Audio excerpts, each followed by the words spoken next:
Hi you guys, welcome to Miss Polari's speech and language class.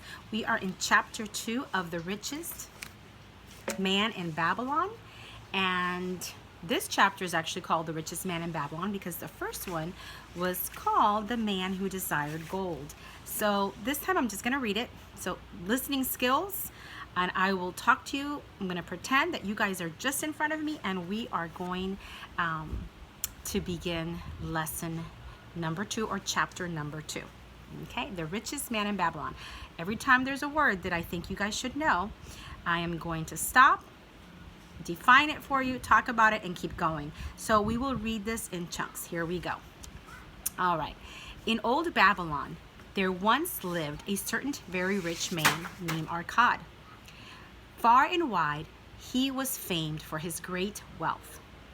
Also was famed for his liberality. He was generous in his charities. Now, what is generous? What does generous mean? So we know generous is when you give freely, right? When you give freely and you have no issues just giving, you're generous. It could be with your money. It could be generous with your time. He was generous with his family. See, there's an example here. He was liberal in his own expenses. So liberal, what does that mean? So it could be liberal as in free with his expenses. Like he didn't really think about it. It didn't stop him. He was free. So we know liberal, free. But nevertheless, each year, his wealth increased more rapidly than he spent it. Okay, so here, Arcad, the richest man in Babylon, is generous. He gives freely. And he's liberal. He's free. He doesn't really sweat it. He doesn't think about it. And yet, every year, his wealth increased more rapidly than he spent it. And there were certain friends of younger days who came to him and said, "You, Arcad, are more fortunate than we." What's fortunate? Lucky.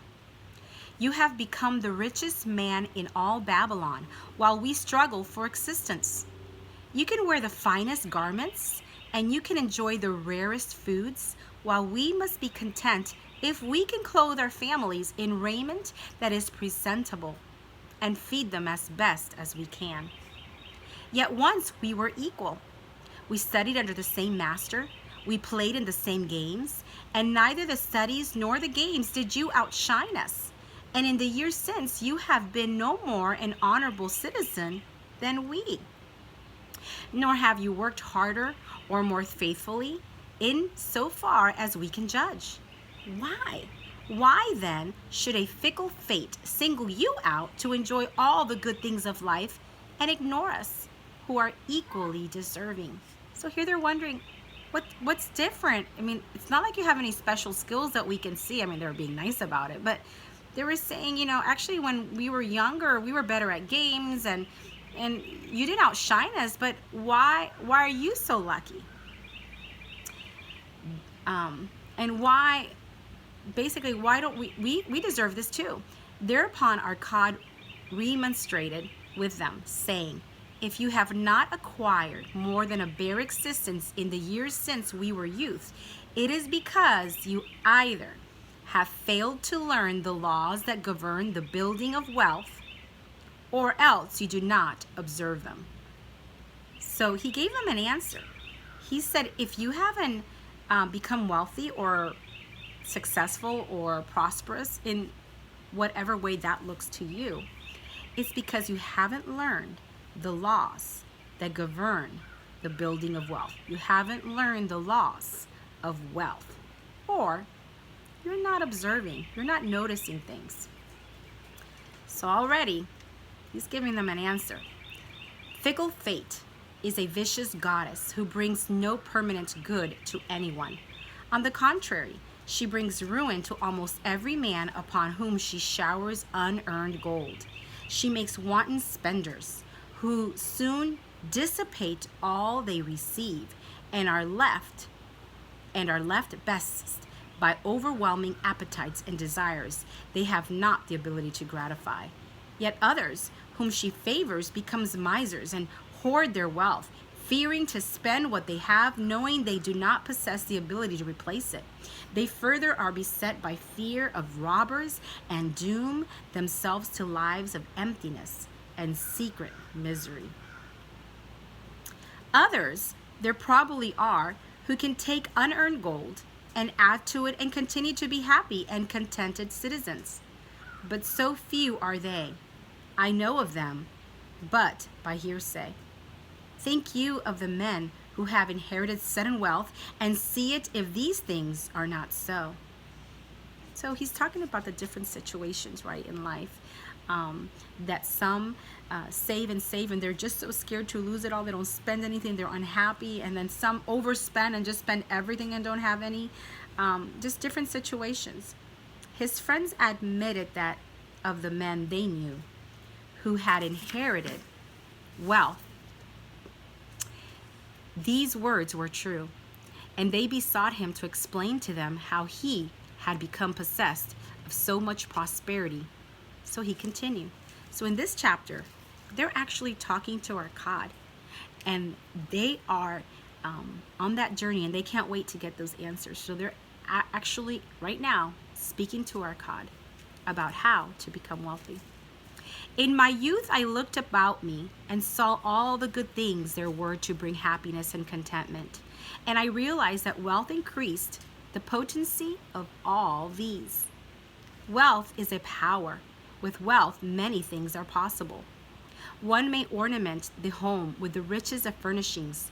One may sail the distant seas. So basically, you can decorate your home or have the most beautiful home there is, with the finest furniture there is, and you can travel all over the world. One may feast on the delicacies of far lands, and that's traveling. One may buy the ornaments of the gold, so ornaments, the decorations of the gold worker and the stone polisher. One may even build mighty temples for the gods. One may do all these things and many others in which there is delight for the senses and gratification for the soul. And when I realized all this, I decided to myself that I would claim my share of the good things of life.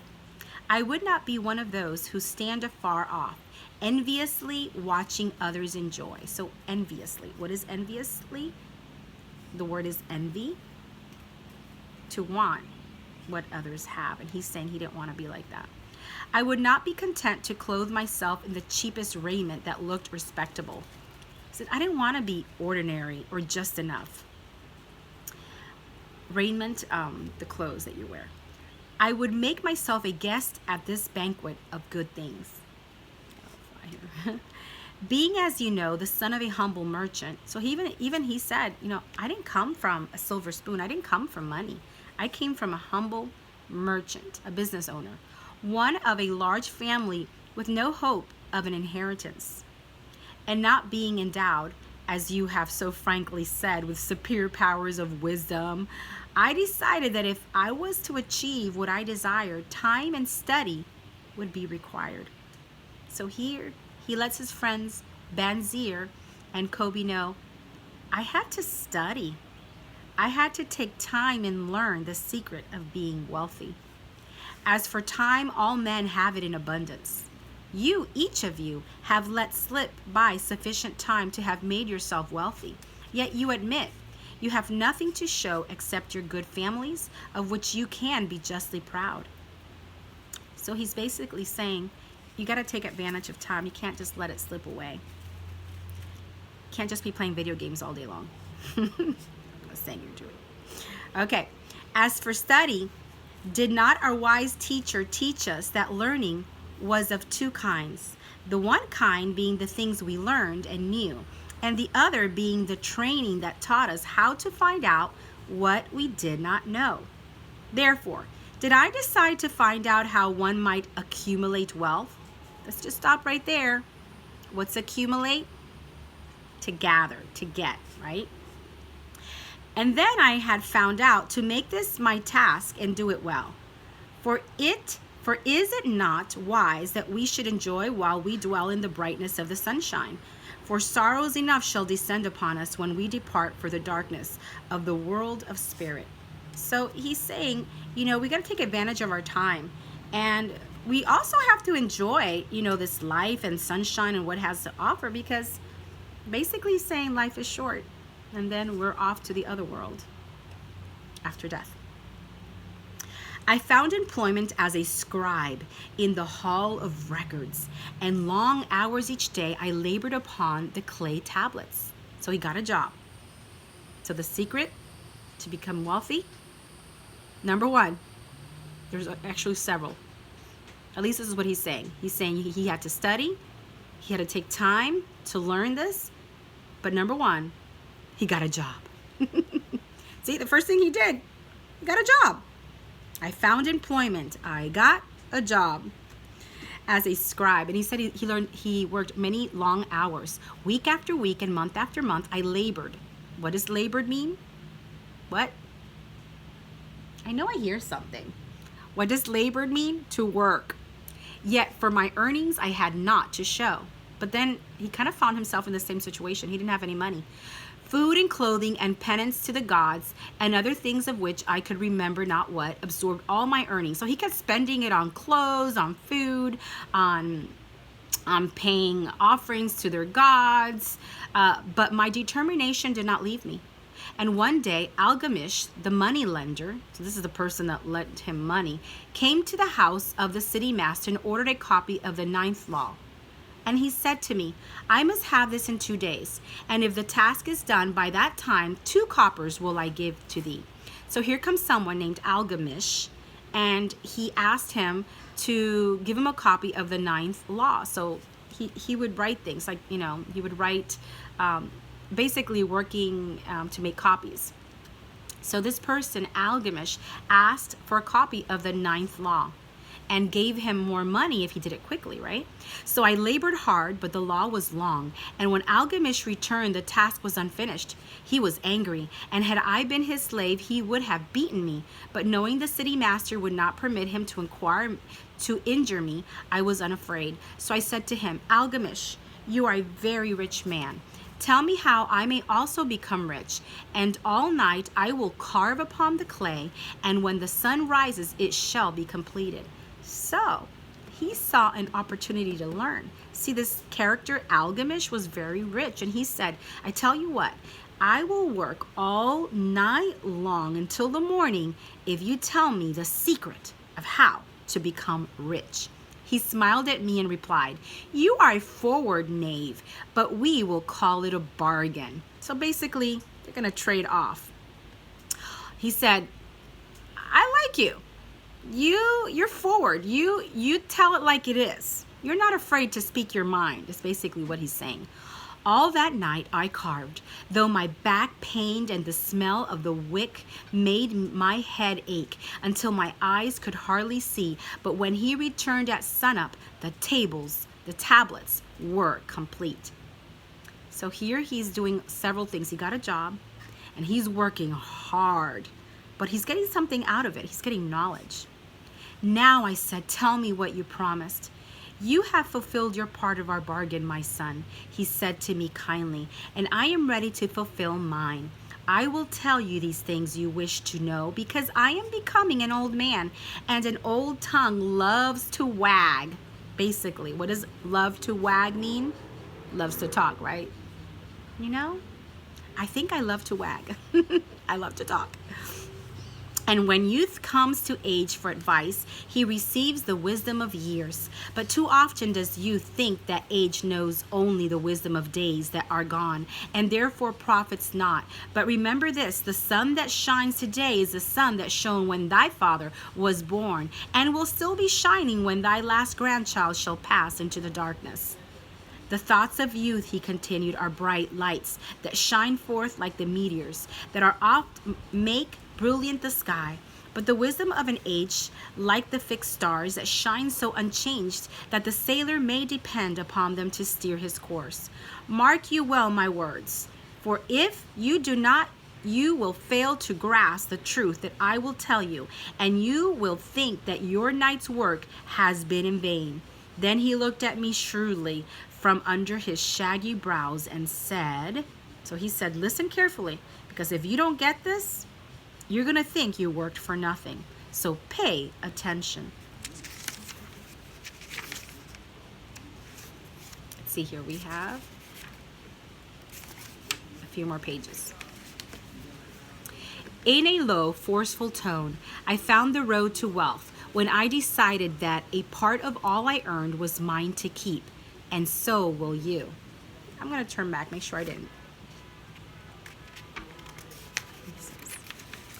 So the first thing he said is that a part of all I earned was mine to keep, and so will you. Then he continued to look at me with a glance that I could feel pierce me, but said no more. Is that all? I asked. That was sufficient to change the heart of a sheep herder into the heart of a money lender, he replied. He said, this law is enough to change the heart of a sheep herder into a money lender. You see, it's kind of saying that he used to be a sheep herder, someone who took care of the sheep, and now he lends money to people. Law number 1, a part of all you earn is yours to keep. But all I earn is mine to keep, is it not? I demanded. Far from it, he replied. Do you not pay the garment maker? Don't you pay for your clothes? Do you not pay the sandal maker, the person that makes your shoes? Do you not pay for the things you eat, groceries? Can you live in Babylon without spending, buying things here and there? What have you to show for your earnings of the past month? What for the past year? Fool, you pay to everyone but yourself. Dullard, you labor for others. So he's basically saying you work, and you spend it, and you don't even pay yourself. You have nothing to show for yourself. As well, be a slave and work for your master gives you to eat and wear. If you did keep yourself 1/10 of all you earn, how much would you have in 10 years? My knowledge of the numbers did not forsake me, and I answered, as much as I earn in 1 year? You speak but half the truth, he retorted. Every gold piece you save is a slave to work for you. Every copper it earns is its child that also can earn for you. If you would become wealthy, then what you save must earn, and its children must earn, that all may help to give to you the abundance you crave.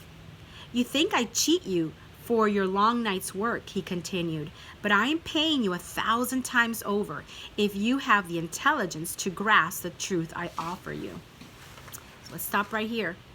What did he say that he should keep from everything that he earns? 1/10. What is 1/10?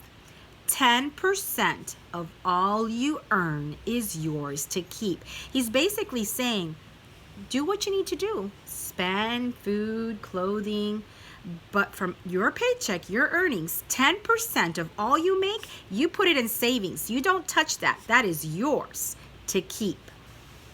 That's what it is. To pay yourself first. Let's see what the time is right now. A part of all you earn is yours to keep. It should be not less than 1/10, no matter how little you earn. It can be as much more as you can afford, but pay yourself first. Do not buy from the clothes maker and the sandal maker more than you can pay out of the rest, and still have enough for food and charity and penance to the gods.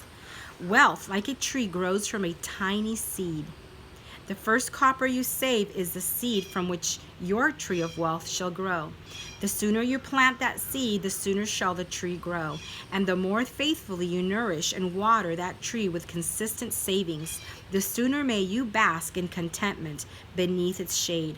So saying, he took his tablets and went away. I thought much about what he said to me, and it seemed reasonable. So I decided that I would try it. Each time I was paid, I took one from each 10 pieces of copper and hid it away. And strange as it may seem, I was no shorter of funds than before. I noticed little difference as I managed to get along without it. But often I was tempted as my hoard began to grow,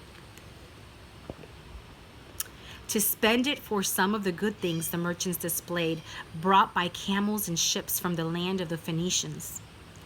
But I wisely refrained.